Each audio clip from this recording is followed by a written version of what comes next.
जय श्री राम, राधे राधे। कैसे हो आप सब? आई होप आप सब अच्छे होंगे। Welcome back to this channel. Draupadi को वेद व्यास से मिला था यह अनूठा वरदान।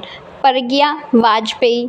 द्रौपदी पांचों पांडवों की रानी थी। वह बहुत खूबसूरत और उदार थी, लेकिन द्रौपदी की पहचान एक साहसी स्त्री के तौर पर ज़्यादा की जाती है। द्रौपदी को ही महाभारत युद्ध के लिए जिम्मेदार ठहराया जाता है।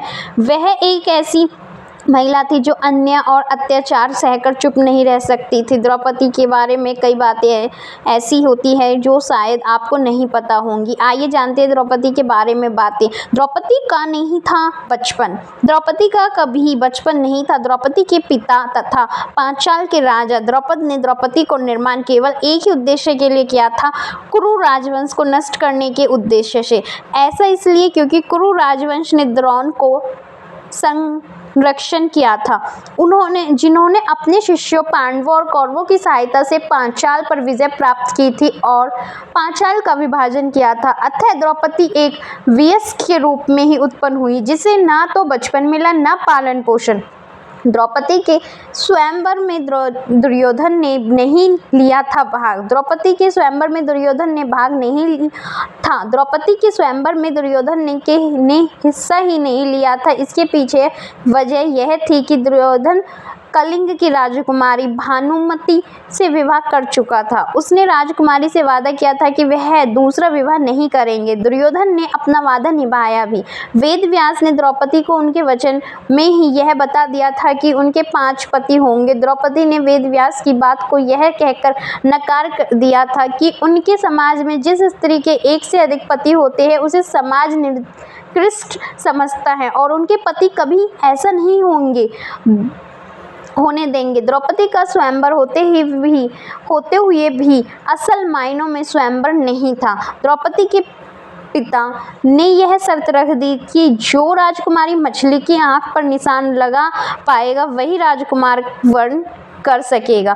ऐसे में द्रौपदी का वर किस्मत को चुनना था। द्रौपदी का अर्जुन के साथ विवाह हो गया था, लेकिन उनकी किस्मत में अभी कुछ और ही संयोग लिखा था। अर्जुन जब द्रौपदी का विवाह कर घर लेकर आए तो अपनी माँ से कहा कि देखो माँ, मैं क्या लाया हूँ। कुंती ने बिना देखे ही अर्जुन को लाई हुई वस्तु को 5 भाइयों में बांटने के लिए कह दिया। बाद में जब उन्हें एहसास हुआ कि अर्जुन कोई वस्तु नहीं बल्कि द्रौपदी को विवाह करके लाए हैं तो उन्हें अपनी भूल का अंदाजा हुआ। लेकिन अब मां के वचन को निभाने के लिए द्रौपदी 5 भाइयों की पत्नी बन गई। पुराणों के अनुसार 5 पतियों के बावजूद भी द्रौपदी का कौमार्य आजीवन बना रहा, क्योंकि उन्हें महर्षि वेदव्यास जी का आशीर्वाद मिला था कि महर्षि वेदव्यास जी ने ही द्रौपदी का विवाह कराया था। उन्होंने द्रौपदी को वरदान दिया कि जब वह एक भाई से दूसरे भाई के पास जाएंगी तो उसका कौमार्य फिर से वापस आ जाएगा। द्रौपदी हर साल दूसरे पति के पास चली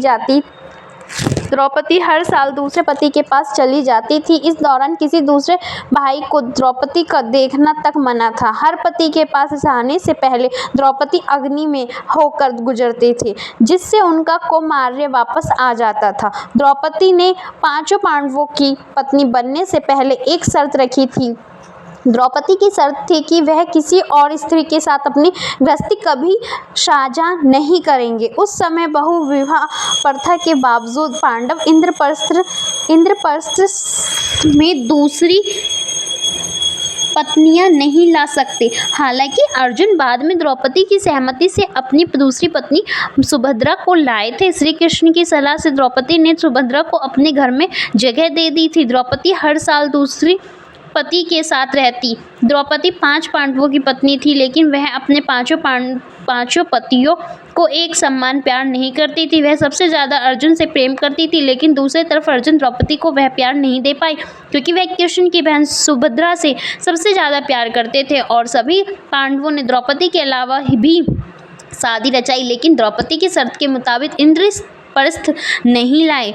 द्रौपदी जब किसी एक पांडव के साथ होती तो अन्य पांडव यात्रा कर अपनी दूसरी पत्नियों के पास चले जाते थे। द्रौपदी को अपनी पत्नियों पर नहीं था भरोसा। द्रौपदी का जब भरी सभा में चीरहरण कर अपमान किया गया था तो उन्हें अपनी पत्नियों पर बहुत भरोसा नहीं था। फिर भी उन्होंने मदद की गुहार लगाई। द्रौपदी ने अपने 5 पतियों पर भरोसा न करके पीछे ठोस वजह थी। द्रौपदी का जब जयद्रथ ने अपमान किया था, तब भी पांडवों ने जयद्रथ से अन्याय का बदला नहीं लिया।